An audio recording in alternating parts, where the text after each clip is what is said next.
Okay, so hello everyone. So I'm here with the one and only Mike Huemer. I need to get a better intro because I say that, every time. Every time anyone's here, I just say the one and only X. But I don't think there Yeah. are other notable Mike Humers. So Yeah, I don't know if there are any in the world. Um, yeah. but if So there for are, those then you can't really say the only. for those who have erred by not reading your blog or buying your books, who are you? I'm Michael Huemer. um, I'm a professor at the University of Colorado um, in the philosophy department, and I've written something like 80 academic articles in ethics, epistemology, a small amount of metaphysics, some political philosophy, and I've like 10 books or something that you should immediately buy on Amazon. Yeah. Let's see. See, I have some of them here. Like buy this one, Knowledge, Yeah. Reality, and Value. I'm gonna get I some of them. might have knowledge, reality, and value. Yeah, yeah. And I what else? do. I followed your advice. Oh, great. So that was quick. And if you want to know about the nature of knowledge, get Understanding Knowledge. Also on Amazon. Oh, is it called Understanding Knowledge because it's about the nature of knowledge, or is that a coincidence? Wait, what? No, that, What? What? Why else would it be called that? well, that was a joke. Oh, okay. Yeah. Okay, so I guess the first thing that I wanted to talk about was you think that inferring that there's a multiverse from the existence of a finely tuned universe, unless you believe in souls, commits the inverse gambler's fallacy, and I think that is false. Yeah. So why does it commit the inverse gambler's fallacy? Oh, okay. Well, so this is what some people call the this universe objection. So, okay, so let's say wait, do people know what this argument is in the first place? Like the No, I mean maybe some of them do. Like provide a bit of background. Okay, fine tuning argument very briefly. The conditions required for life to exist are extremely specific and demanding. So, when scientists investigate this, it turns out that if you modify the laws of nature in very small ways, there are various reasons why life would be impossible. So, like if the gravitational constant were a little bit larger, then the universe would have recollapsed long before stars ever formed, and so then there wouldn't be any living things. Or if the gravitational constant were a little bit weaker, then it would have expanded too quickly for stars to form.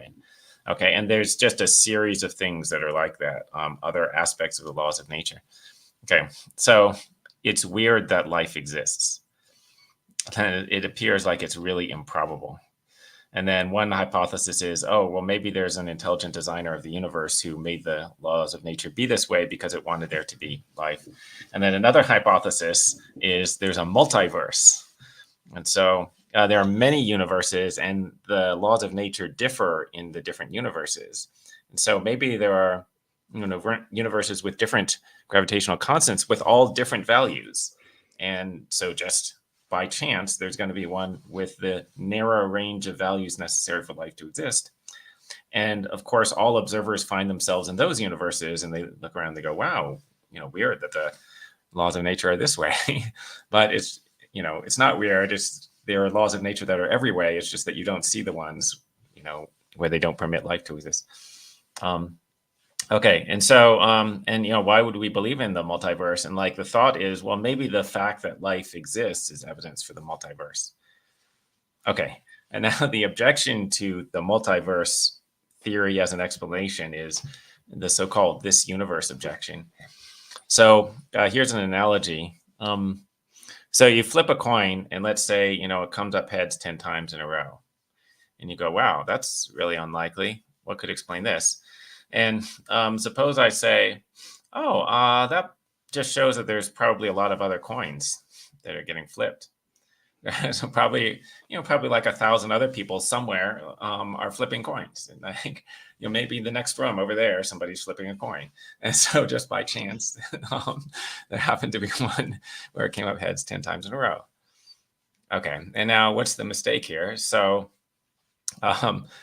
presumably that is not a good explanation, and you do not have evidence for there being other coins. But it is true that it would be more likely that a coin would come up heads 10 times in a row, given that there are 1,000 coins. Okay, that's true. But the mistake is your evidence isn't that a coin came up heads. That is, at least one coin came up heads 10 times in a row. Your evidence is that this coin came up heads 10 times in a row. And the probability of this coin coming up heads 10 times in a row is completely unaffected by whether or not there are coins other than this one. All right, good. So the this universe objection says, so that is analogous to the multiverse theory as an explanation, right? Your evidence is not just that some universe contains life. Your evidence is that this universe contains life. And the probability of that happening is completely unaffected by the existence of other universes if they exist, right? So, okay. Sound good? Yeah. So, but you think that I think the sort of bare version of this universe objection doesn't work. It only works when applied to souls, where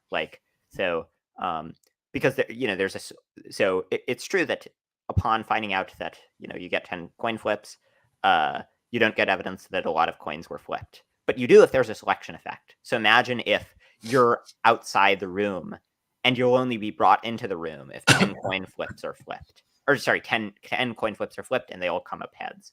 And then you enter the room. In a case like that, it seems like you do get evidence that there were a bunch of coin flips because there's a selection effect where you only get called in when there are a bunch of coin flips. And so explain why that doesn't apply here?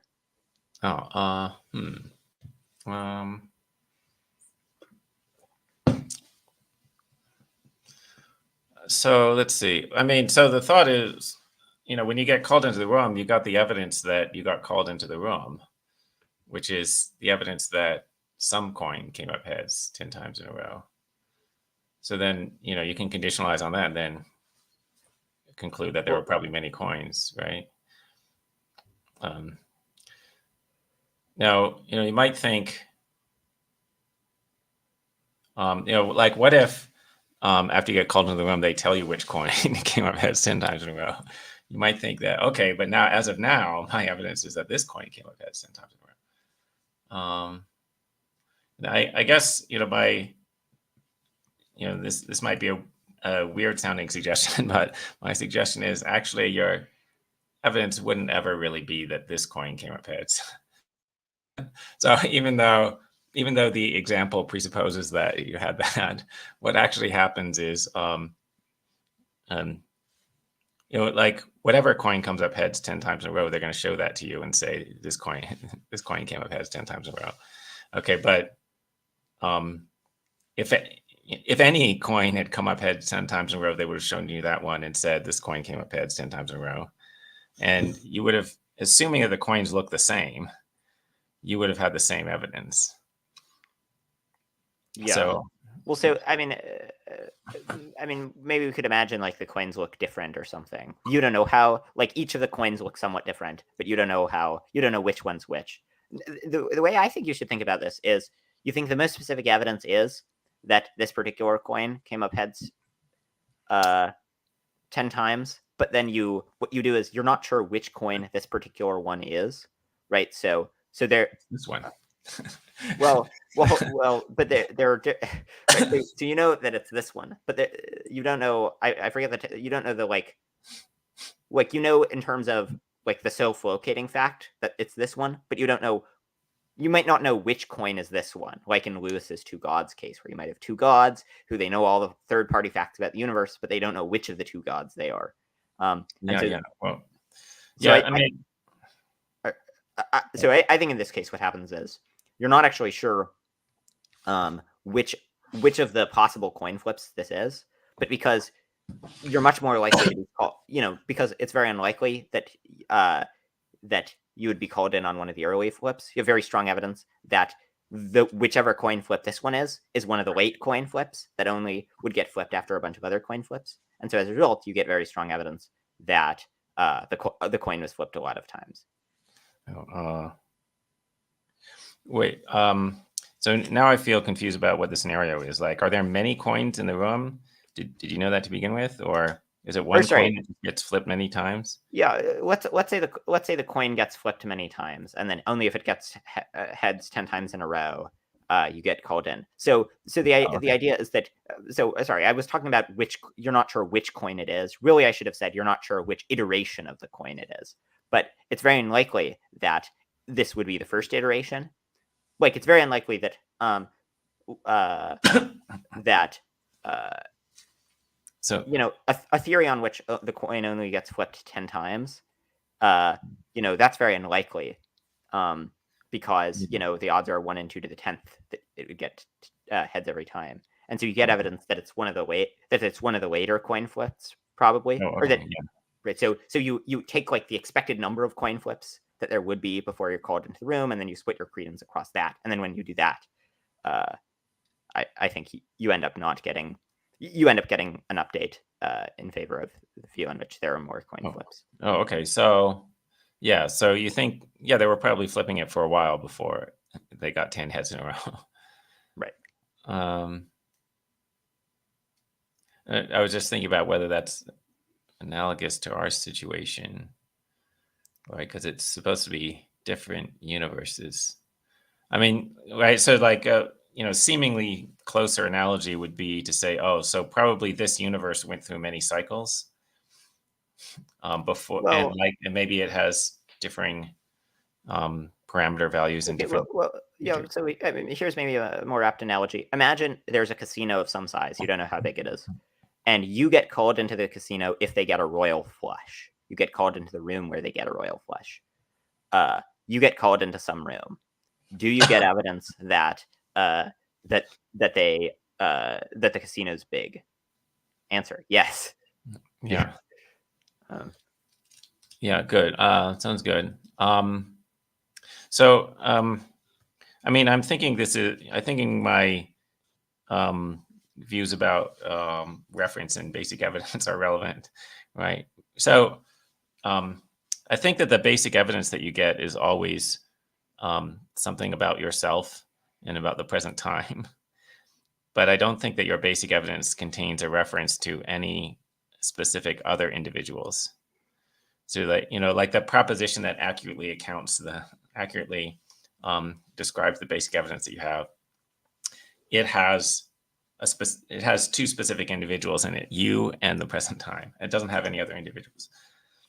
yeah, And but so, I mean, I think or wait, sorry, do you have more to say on that? oh, oh well, just so like like when you say, "Oh, I'm aware of a particular coin," what's really happening is you're aware of yourself having a certain experience, and then you know that there is a coin that is the cause of that experience or something like that. There's a coin that stands in a certain relation to you, maybe like the coin that's in front of you now or something like that. But like your perception doesn't identify the hexaity of the coin or something. It doesn't identify the specific identity of that coin as opposed to other coins. Yeah. Well, so I think I think I would maybe agree with that.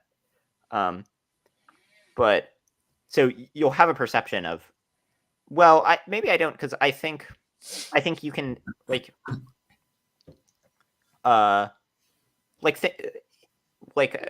maybe this will take us a bit far afield, but in the Sleeping Beauty problem, you're a thirder, right? I guess if I'm remembering. Um, uh, I forget. I To, think I think you were a thirder, if I remember correctly, when I read your book. yeah, yeah. Uh, I get these positions confused with each other, but so the idea is a fair coin's flipped. After the coin is flipped, if it comes up heads, you're woken up once. If it comes up tails, you're woken up twice. yeah, And then after waking up, what should be your credence that the coin came up heads? right, yeah. Thirders You update. correctly say 1/3. Halfers mistakenly say 1/2. Yeah, yeah, that's right. I think you get new evidence when you're woken up. But so what is the new? Because my what I think the new evidence is, it's not I'm awake at some point. The evidence is I'm awake now, but you don't know Right. when now is. So now might be Tuesday, and so as a result, you get an update in favor of Tuesday. Yeah, I think that's right. Okay, so what you're saying? What you're saying is compatible with that, where you say I'm awake now, and then you reason. Okay, yeah. So if it's compatible with that, then I think it'll be compatible with the way that I'm describing reasoning. So in the casino case, the evidence that you have is, I entered the casino. I entered the casino in this room, and then you're like, okay, well, so uh, and what let's imagine all the rooms of the casino look somewhat different, okay, but you don't know which ones look which way, but you just know they all look different. Yeah. So then I think it makes sense in that case to reason, look, this I'm in this room at the casino. Well, which one is it? Well, it's very unlikely that if it's a small casino, it's probably one of the later rooms, because it's probably one of the not the first room. Like it's probably it's very if the casino were really small, it's unlikely that I would be called in. And so then when you split your credence across the possible rooms you might be in, you get the result that it's very unlikely that you're in one of the first several rooms, Yeah. you get the result Well, that it's unlikely there's a small. Yeah, I mean, yeah, what matters to you is just if it's the first realm, right? Because the issue is whether there's one universe or more than one, really. Right. And So so the idea would be you would it's reason, probably look, more than one room. If they're I don't know which room it is, but if it's very unlikely that there would be that the first room would have a royal flush, and so it's probably one of the later rooms. And so, but I claim that case is analogous to how you should reason about the multiverse, where in a case where there's a selection effect, where you would only come to exist in a universe that has someone where you only come to exist in a finely tuned universe, then it's not the inverse gambler's fallacy to think. Yeah, I think in your book what you said is you think this is right in normal cases, but not right, or you think that that it's not the inverse gambler's fallacy if you believe in souls, but it is if you don't. Yeah. My thought was, so like, if you have an immaterial soul, then you could have existed in another universe. It's sort of like, the more universes there were, the more opportunities there were to have like, a suitable body for your soul to inhabit, whatever it takes. Because I don't know what the conditions are for a body to get ensouled or whatever. All right. But if you think that you don't have a soul, so you're just a material object, then like I'm thinking, then you would say that you couldn't have existed in other universes. Because I assume that like physicalists would say, like this cup could not exist in another universe. So like if there's another universe that has a cup that's like looks like this, has other similar characteristics, it's still not this cup. So okay. Yeah, and so my thought was like, well, in your analogy of the casino, like what if you think that a person could only exist in one room? Well, but here's the issue. I think you're assuming. So if you're a physicalist, then you'll think that they can only if you hold the following two views, you're a physicalist and there's only one universe, then you'll think that the person can only exist in one room. But the point is, you don't actually know. It's true that if physicalism is true, whichever universe they exist in, it'll be necessary that they exist there. But you don't actually know which one it is in fact necessary that they exist in, right? So let's just suppose we're considering the two hypotheses, and we're physicalists for some bizarre and demented reasons. We've temporarily, we've hit our heads or something. Yeah, crazy. Yeah. And we're considering between two possibilities. Possibility one is there's a single finely tuned universe, and possibility two is there's a multiverse with like 100 universes, and one of them is finely tuned. So then, okay, which one's more likely? So you're saying, well, if you can only exist in universe one, then the multiverse can't explain why you exist. But that's just assuming that you exist in universe one. It's true that whichever universe you exist in, you'll have to exist there, but you don't know which of the universes you're in. right? So the way I submit you should reason is you should say, so let's say they start at 50-50. So there's a 50% chance, right? I guess 50 point wait, 50 point or wait, or let's say the multiverse has 50 universes, just to make the math easier. So there's a 51% chance I'm in universe 1, 1% chance I'm in universe 2, a 1% chance in universe 3, etc. Because there's a 50% chance or wait, sorry, or wait, let's not talk about universe 1. So you say, there's a 50% chance that you're in the universe, that the single finely tuned universe, on the fine tuning hypothesis. And then there's a 1% chance that you're in each of the 50 possible universes in the multiverse, because you don't know which of the 50 is life permitting. Now, whichever one you're in that one necessarily. You couldn't be in the other ones, but you don't know which one you're in. And so, in terms of your epistemic probability, you don't get any evidence for fine tuning. Yeah, I mean, this is a little bit weird because it sounds like I have a way of referring to universes, but like I can refer to universes but not know which one I'm in. But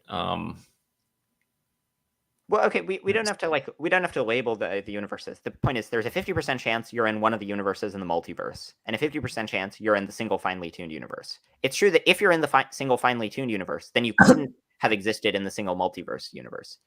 But if you're in the single multiverse universe, or sorry, the single finely tuned multiverse universe, then you couldn't have existed in the single universe that God finally tunes.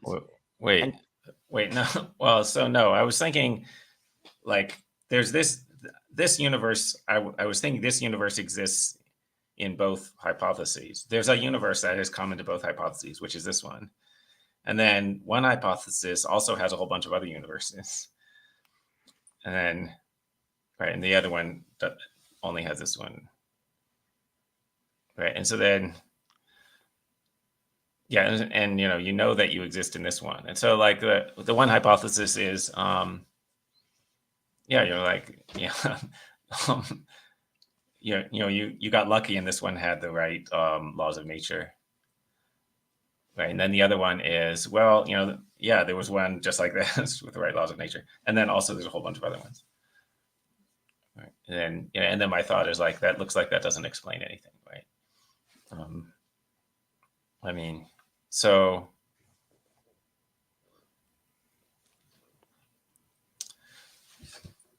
and it was sort of like, the probability of this universe existing is the same on both hypotheses because it's 100%, right?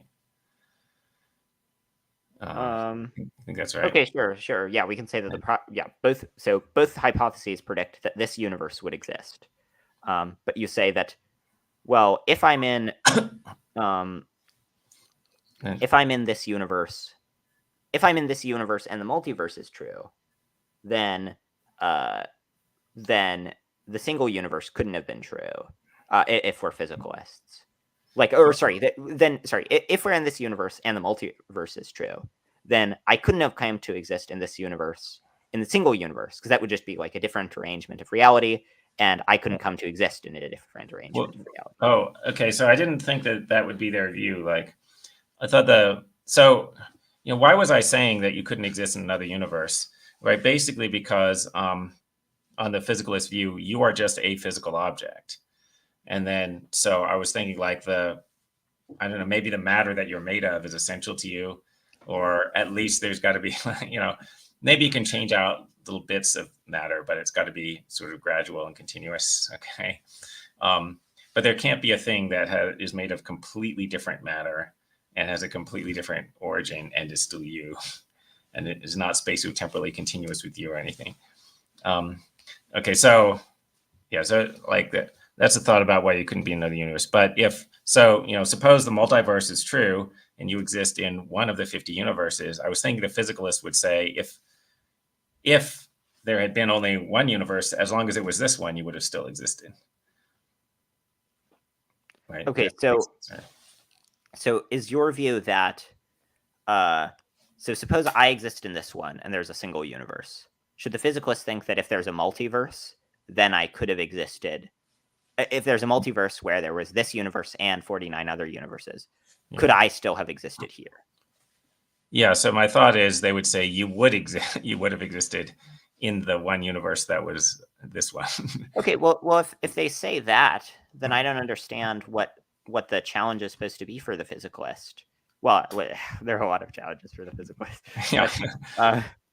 But they have a view roughly as plausible as thinking the number 2 is made up of atoms. But yeah. Well, yeah. So my thought was, like, the physicalist would say the probability of your existing is the same on both theories.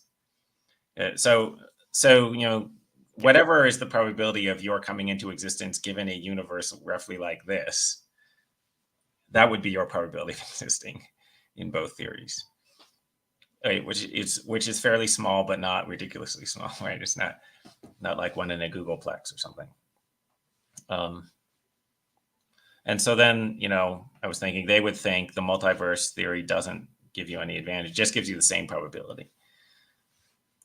And so there's no evidence for it. Well, the idea would be that the multiverse makes it likelier that this universe would come to exist because there are a bunch of different, there are a bunch of different universes that there could be, right? So you like to have a multiverse that gets a universe like this. You don't need the degree of extraordinary fine tuning. Oh, right, good. Yeah. So you might think, here's a different way of describing what the two views are, right? One view is there are a whole bunch of universes. And the other view is there's only one universe. And if there's only one universe, it would be less likely that this universe would exist. But the way I was thinking of it is, no, there are two hypotheses. Only this universe exists, or this universe plus a whole bunch of other ones exist. Yeah. So those two are, I think, on equally good footing, right? Like, both of those predict that both of those predict with equal probability that this universe exists, whether it's this universe and a whole bunch of other barren universes, or whether it's just this universe. They both predict this universe comes to exist. But wait, so you agree that if there's a multiverse theory that predicts the creation of one finely tuned universe, you agree that in that case that explains fine tuning just as well as God finely tuning one finely tuned universe? Yeah, I don't know. Does it explain this as well? I guess, yeah.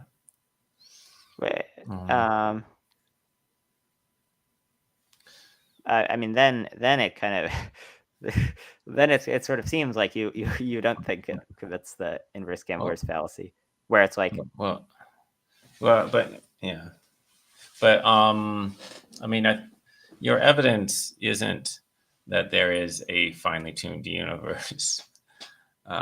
Your evidence is that you are having certain experiences now. Okay, so does the multiverse explain that? Okay. You're saying that, yeah. Okay, sorry. Does it explain that equally well as theism? So, like, I mean, of course, if you're a soul that could exist in different universes, then I think it does explain that. But I think even if you're not a soul, it explains it, because if you're not a soul, it's true that whichever universe you're in, it'll be impossible for you to be in any other universe. But the point is, you don't know which universe. Like, you're in this one, but you don't know if you're in the single universe or in the multiverse. So it's true that if the multiverse is true, then it'll be impossible that you exist in the single universe. And if the single universe is true, it's impossible that you exist in the multiverse. But in terms of your epistemic probability, you don't know which of them is true. So in terms of so I wasn't thinking that it would be impossible. So I mean, I'm saying, like, in whichever theory is true, you would still say, conditional on that it would have been possible for you to exist if the other theory had been true.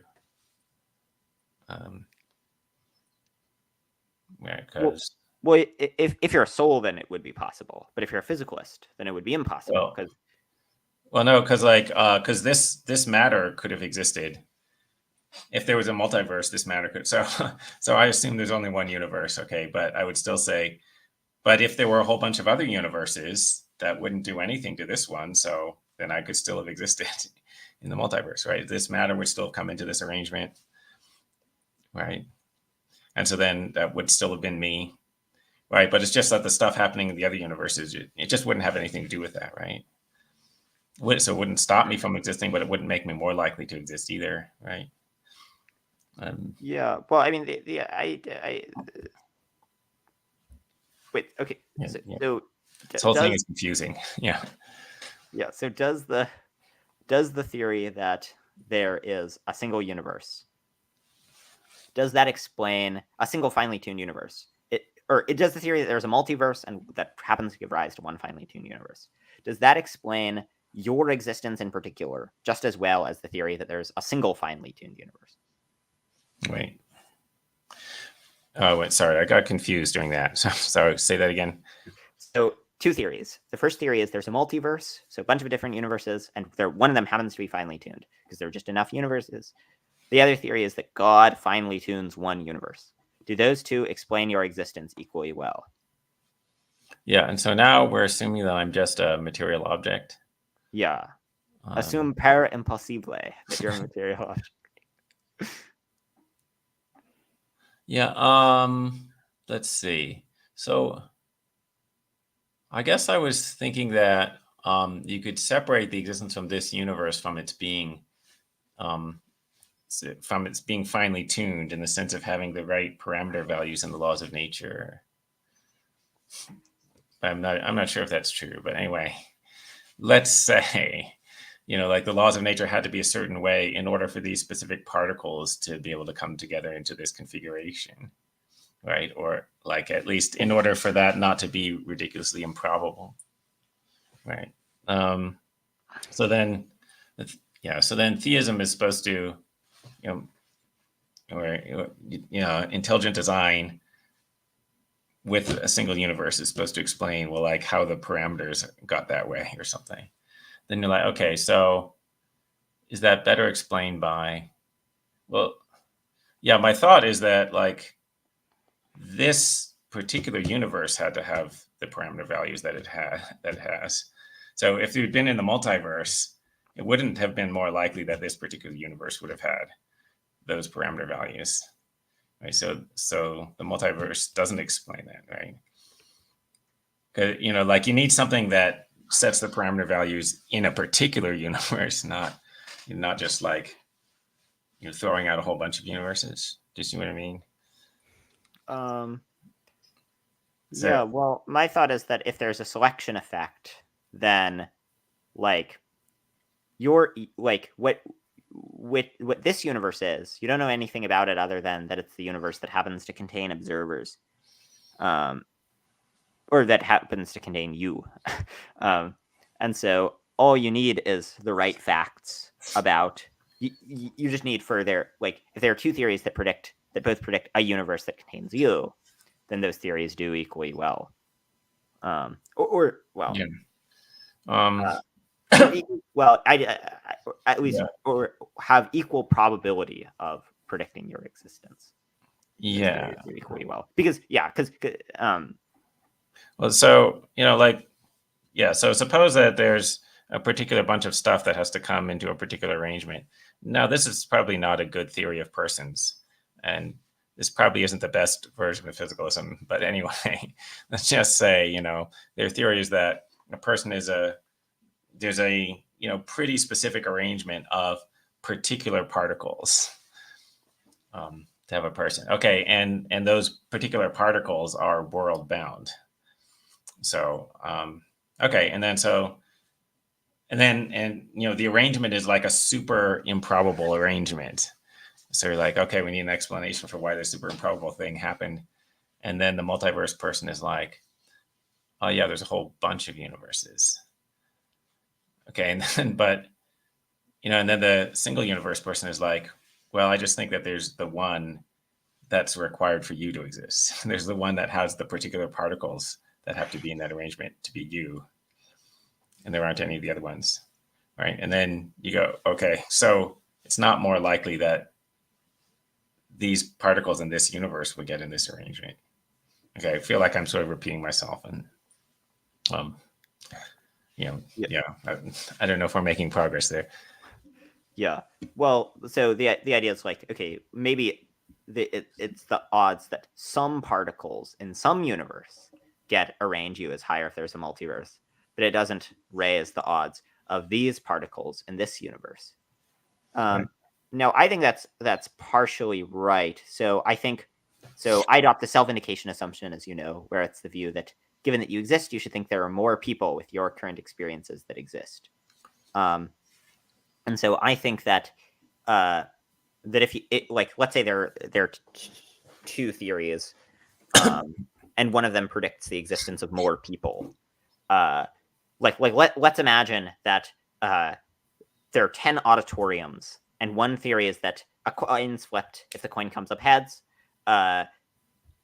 all 10 one person will be created in all 10 auditoriums, and if the coin comes up tails, one person will just be created in one of the 10 auditoriums at random. I don't know why I chose auditorium, but and so after you're created in the auditorium, your credence in the coin having come up heads should be 10 times your credence in it having come up tails, in part because you observe, look, someone was created in this auditorium. The odds of that are 10 times higher if the auditorium exists than if it does.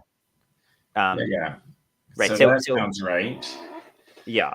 So I think in that case, if a theory predicts there are more observers, then in that case, if failure to update on that theory does commit the inverse gambler's fallacy. But in the other case where they predict the same number of observers, I think when you get precise about your credences in which universe this one is, then the update goes away. So let's imagine we're considering two hypotheses. Hypothesis one is, let's imagine the universes are numbered from left to right. So the leftmost universe is labeled 1, the rightmost universe is labeled, or the second leftmost universe is labeled 2, etc. And we're considering between two hypotheses. Hypothesis one is you're created. Hypothesis one is you're created in universe 1. In just, there's just one universe that's created, it's finely tuned, you're in that one. Hypothesis 2 is you're created in, one of the universes at random happens to be created such that it has observers like you. And so then, okay, what's your credence?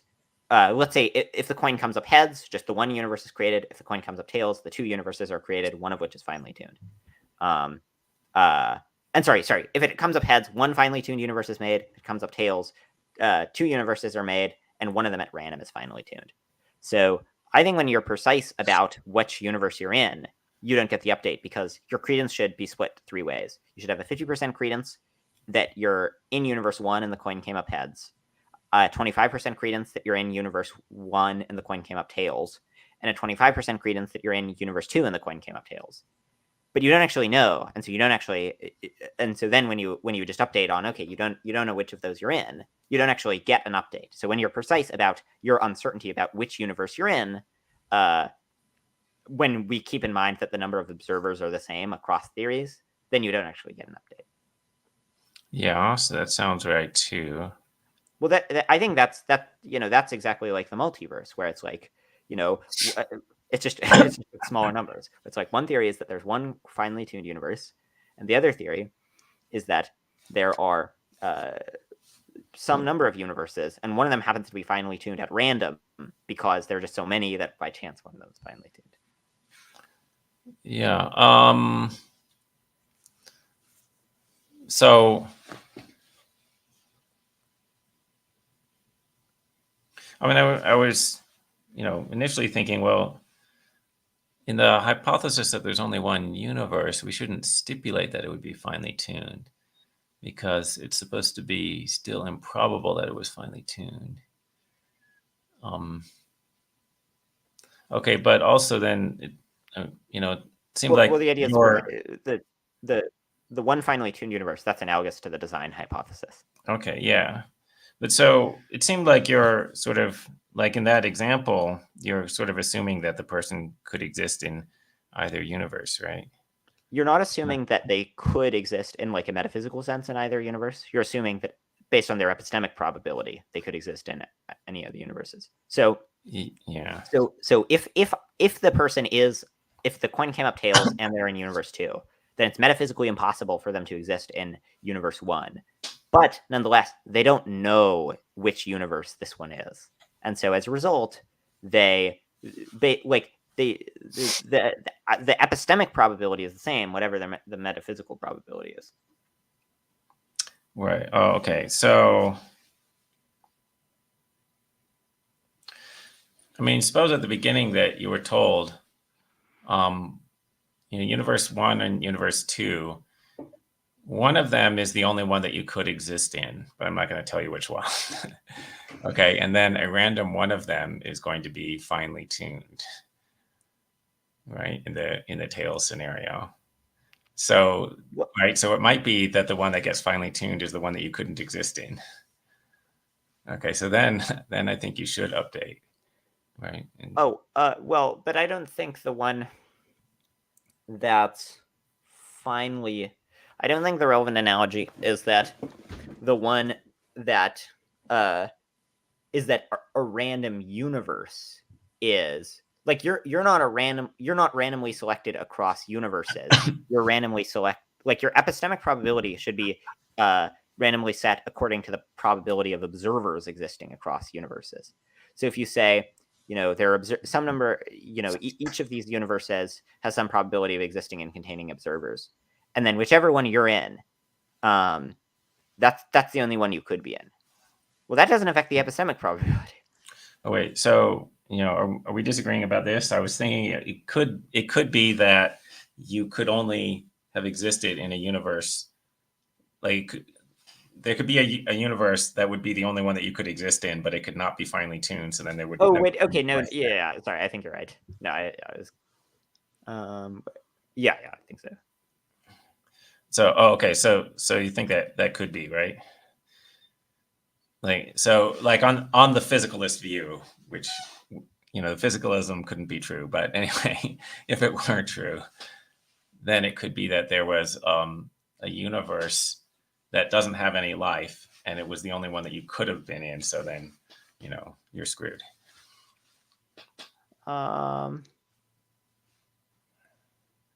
Yeah, maybe.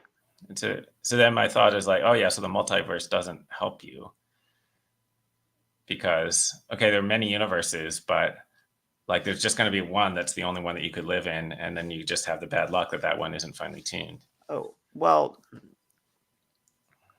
Well, wait. So then I guess maybe we do get back to the earlier point, because I think like it's not the thing that you're randomly, like it's not like there's a random it's not like you're a random like possible observer who could come to exist in some universe. You're an actual observer. You come to exist. And so then I think the way you should split your credences is across the number of actual observers predicted by the various theories. Right. So I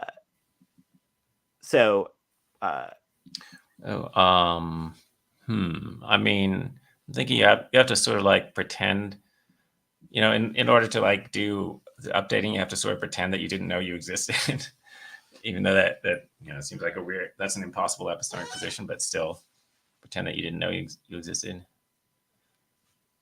Well, yeah, but if you do pretend that you don't know you existed, then my thought is that you don't.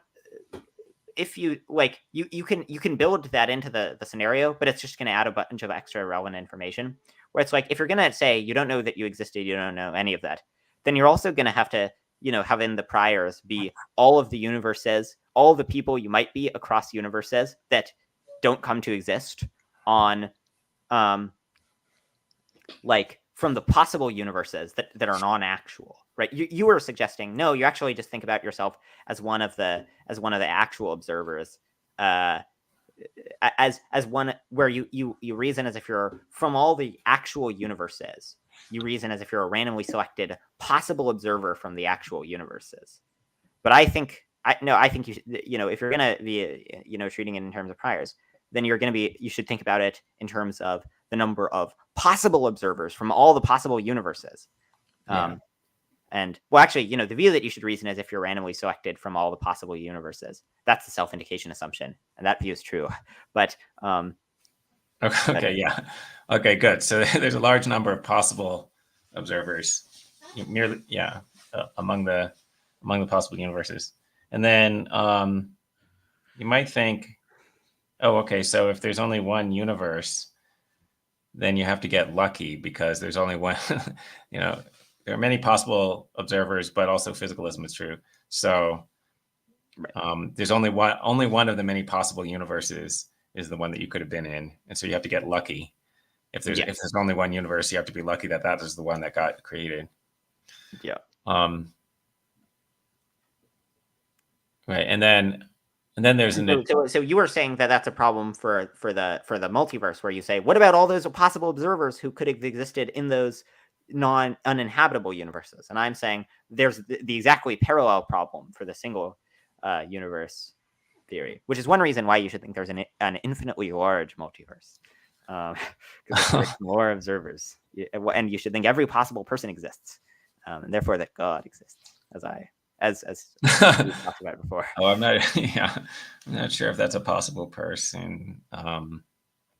Actually, no, sorry. The argument's not every possible person exists, so God exists. It's that God is a better explanation of why every possible person might exist, where it's like that it's a good thing for possible people to exist. And so good. That's good, yeah.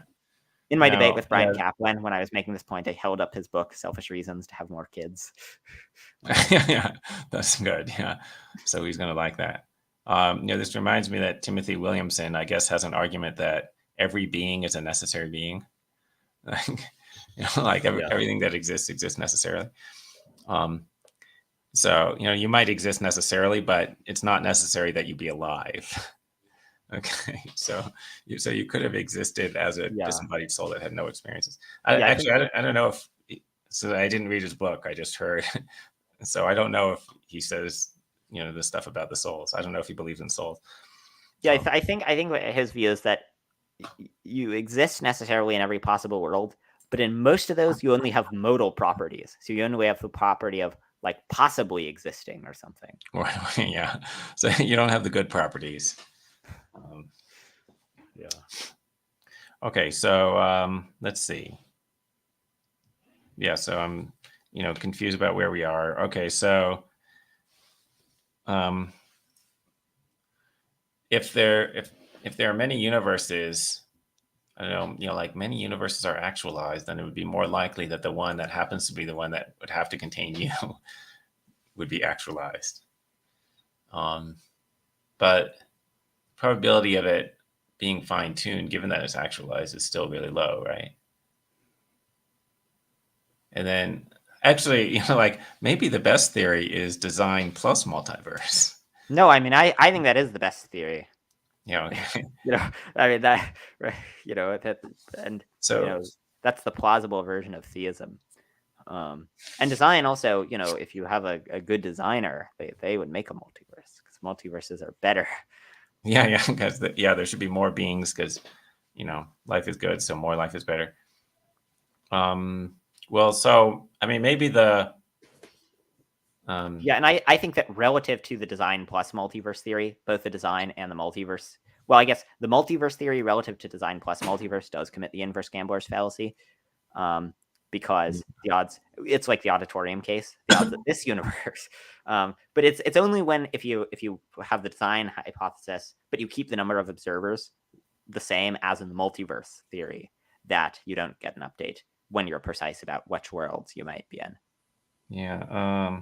Right. So. Yeah. So if there was a multiverse but no designer, then like almost all of the universes would not allow for life, and so probably the one that you need wouldn't allow for life, so you probably wouldn't be alive. But if there's a multiverse and a designer, then the designer would probably fine-tune a whole bunch of them, or maybe all of them. I don't know. Okay, but so I mean the multiverse people would not be happy with this, right? Because most of them are the point of the multiverse hypothesis is to avoid the intelligent design Yeah, theory. I mean, really, the point I was making was just that what really matters when you're precise about, where the observers are, what really matters is the number of observers. And theories on which there are more observers are more likely. And so it doesn't like the thing that matters is not the share of the universes that have observers, but it's the total number of observers. So, yeah, I think that's right. Yeah. Now, yeah. So do you agree? Okay, maybe we're in agreement now. Yeah, that would be exciting. But so, do you agree that if there are two theories, one theory is one universe is finely tuned to have observers. The other theory is there are 100 multiverses, or I guess 100 different universes in the multiverse, and one of them has conscious life. One of them's finely tuned. Those theories do equally well. But if there's a theory that says that there are like a bunch of different life permitting universes, that theory is better. Maybe, yeah. Okay, score. I got to think about that more. Yeah, you should read my article on the subject. Okay. All right. Where do I get that? This will enable you to plug your article. I can email it after. My article. It's called. I don't actually remember the title. It's called something like "No, inferring a multiverse from fine tuning. If you don't believe in souls, doesn't commit the inverse gambler's fallacy." All right, I'm gonna Google this and see if I find it. So that, or maybe it's called Contra Huemer on something. Oh, okay. This is on Substack. Is that right? Yeah. Why don't we just? I'll just email it to you afterwards. Okay, but that doesn't enable you to advertise it to all of the watchers. Well, okay. Here's what they'll have to do.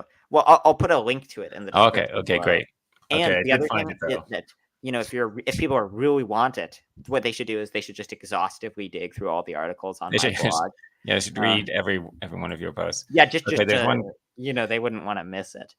I see Contra Huemer on the ontological argument for moral realism. No, that's not it.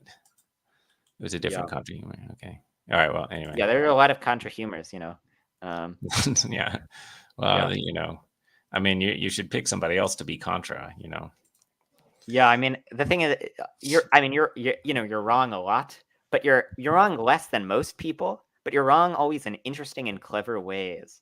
Well, it's like, so it's fun to write articles disagreeing with you. Where it's like, with like, well, I'm not going to name names.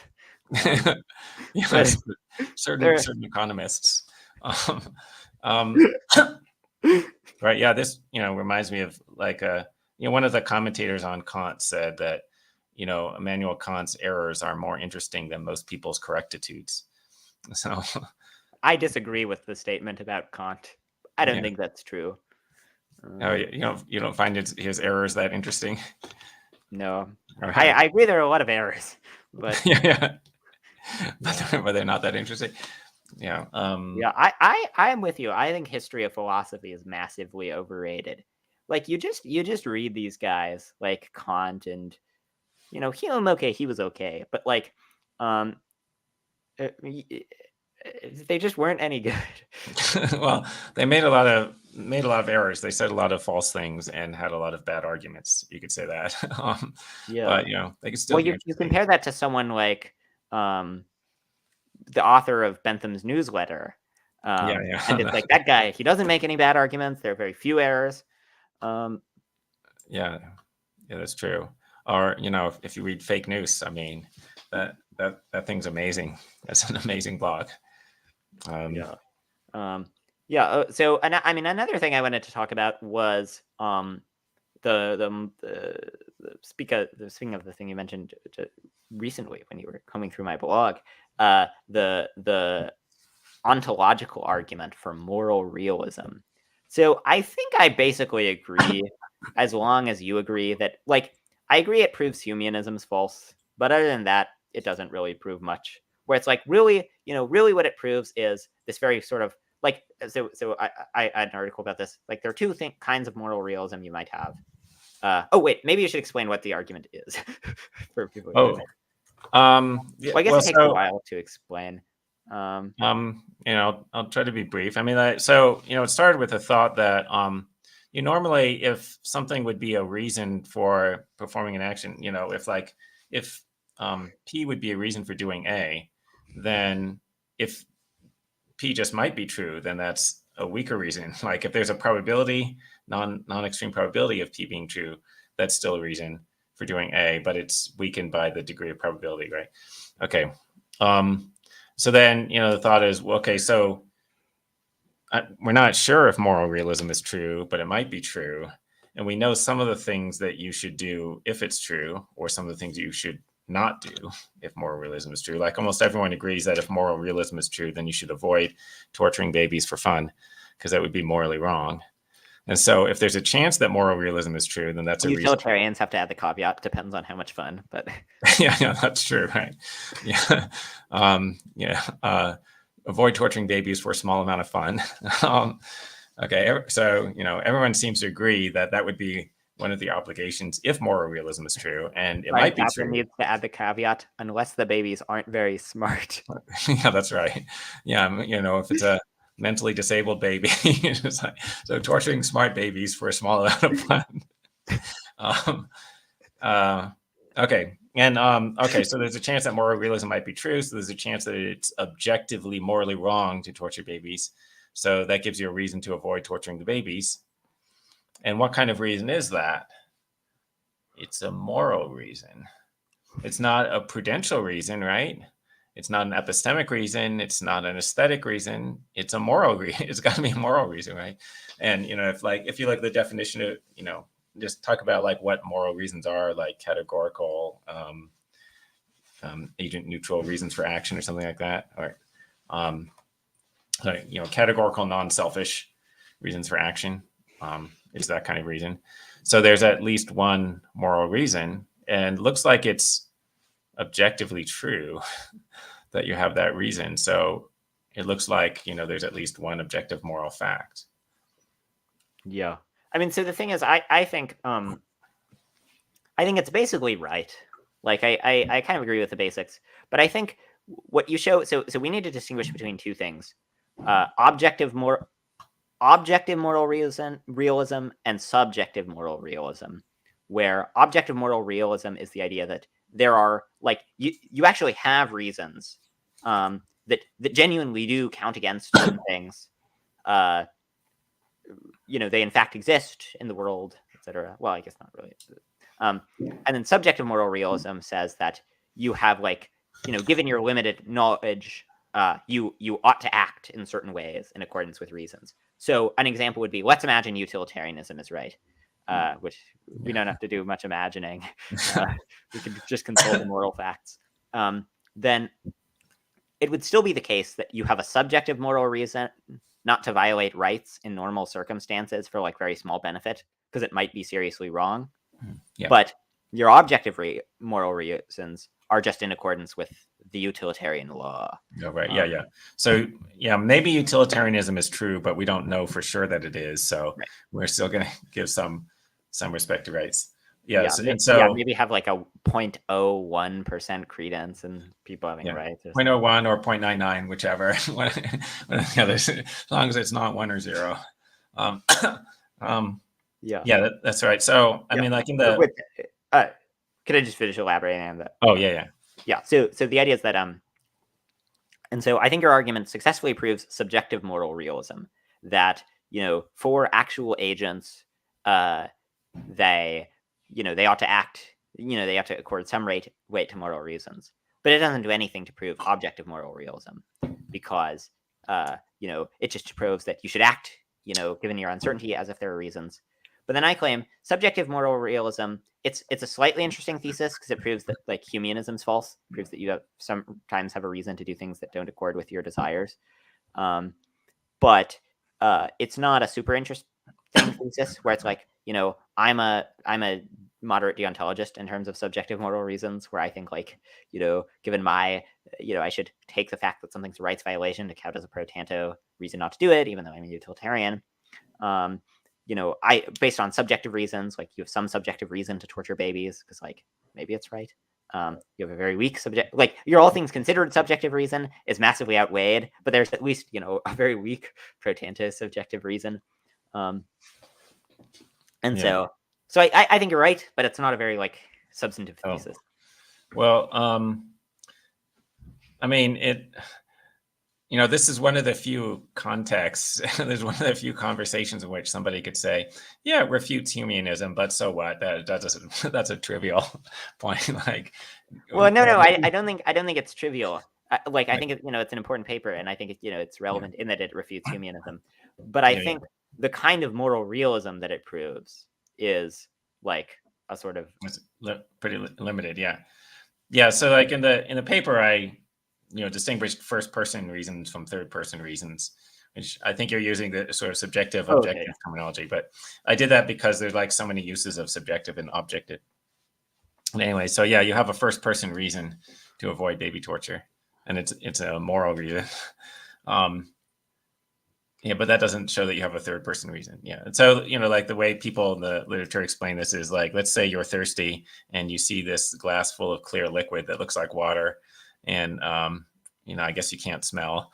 So unbeknownst to you, it's actually a glass of gasoline, or petrol, as the British say. Okay. So do you have a reason to drink it?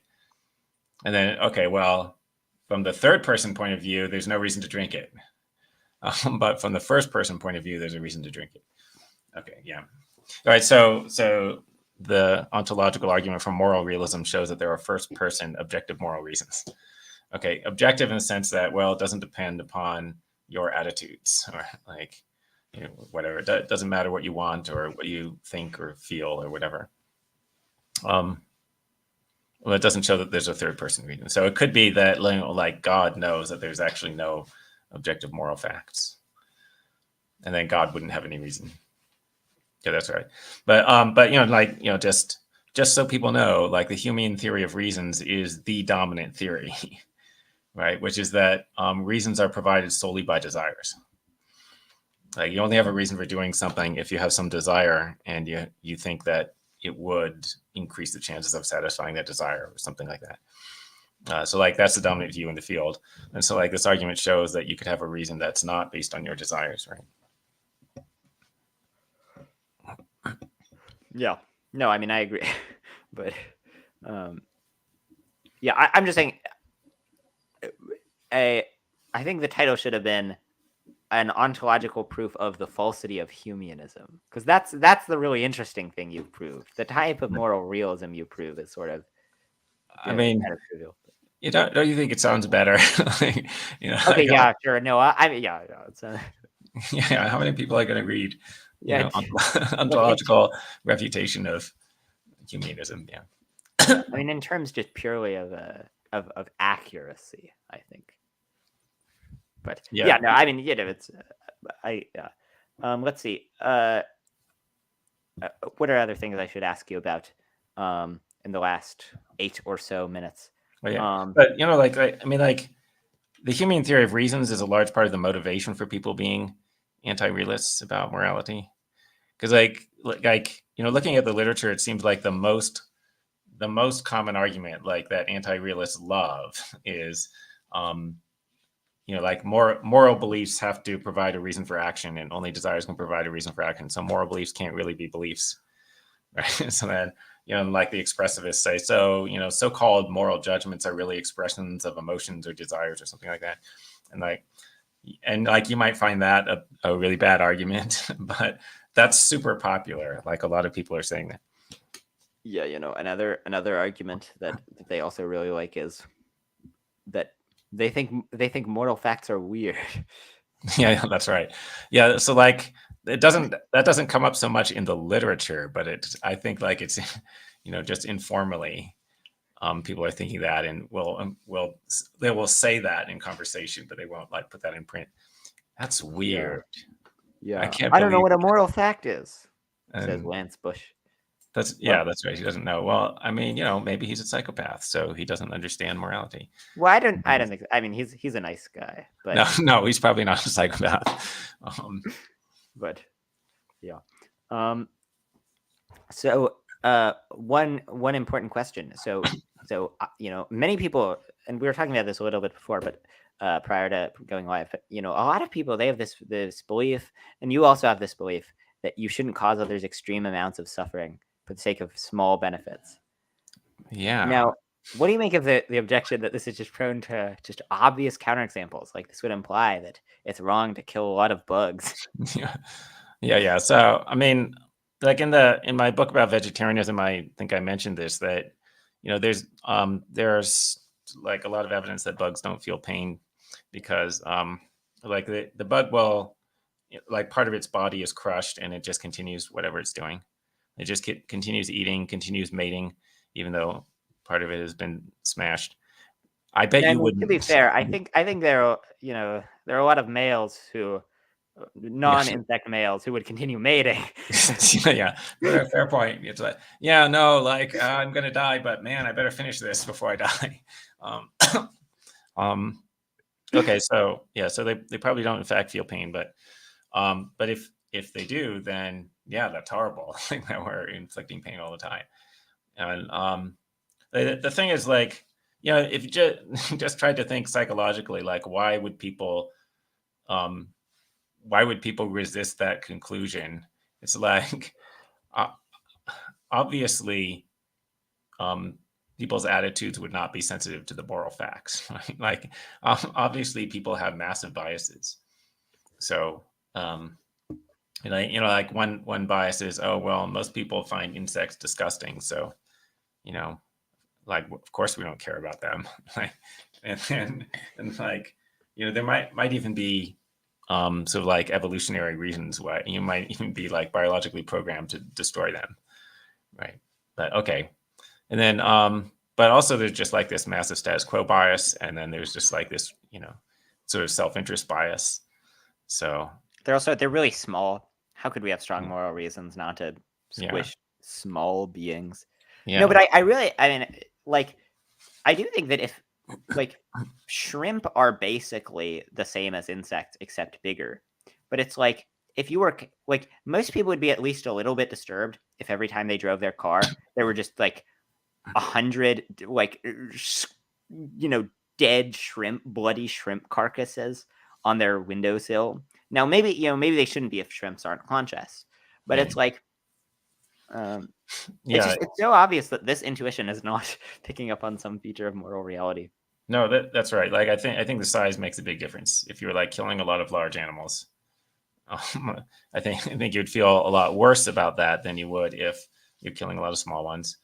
And like, and the people who are having these reactions don't know anything about the psychology of those animals, and so they don't know how much pain they're feeling or not feeling before they form their emotional reaction.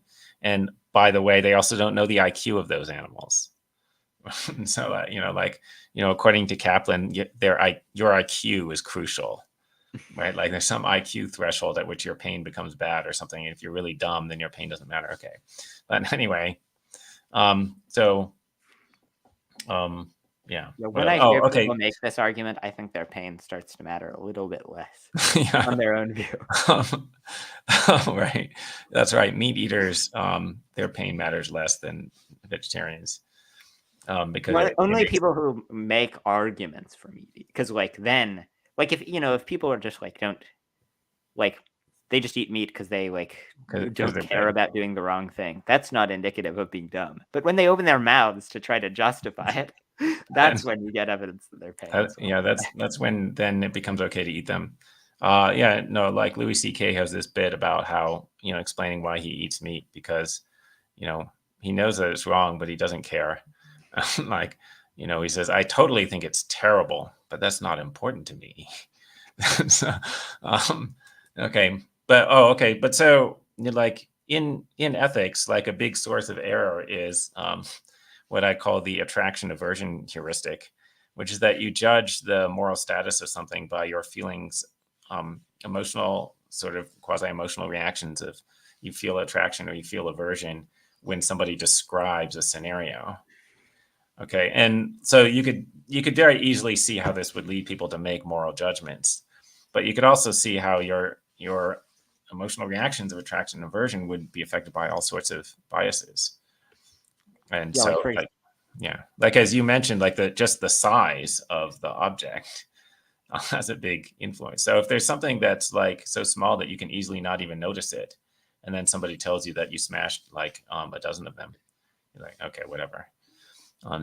And also, if it's something that has been going on all the time, and like you've been doing it all your life up till now, and you never thought about it, and everyone else around you is doing it, because that's a huge form of bias or a huge source of bias. You're not going to feel a strong emotional reaction as you would, not as strong as you would if, like, suddenly for the first time you killed a large creature and nobody else is doing it. Like you're the only one who just killed one of these, salient beings. Yeah. So Or for, another example where the attraction aversion heuristic might send you awry. You might think that it's wrong to, violate rights or kill the guy and chop up their organs for all these sort of unreliable, irrational reasons. right, yeah, right. Well, I don't know if that's a bias, right? But anyway, but so lots of examples that I bet most people would agree with. So like a bunch of people used to think that homosexuality is wrong, and many people around the world still think that. And why do they think that? And like many people are super convinced of it. Like they would feel very self-righteous about their view. And the reason is that when you think about, or like if you're a straight person, you think about gay sex, you feel aversion. And so then you judge that it's wrong. But you just like, but you have to like rationally evaluate and sort of rationally override your emotional reactions. Yeah. Okay. Thanks for coming on, Mike. It was fun chatting as always. Yep. Okay. Glad we got to the bottom of whether you should cause others excruciating agony for small benefits. I was really, on the fence for a while. Yeah, it's a tough issue there, but Yeah. okay. All right. Thanks. All right. Great talking to you.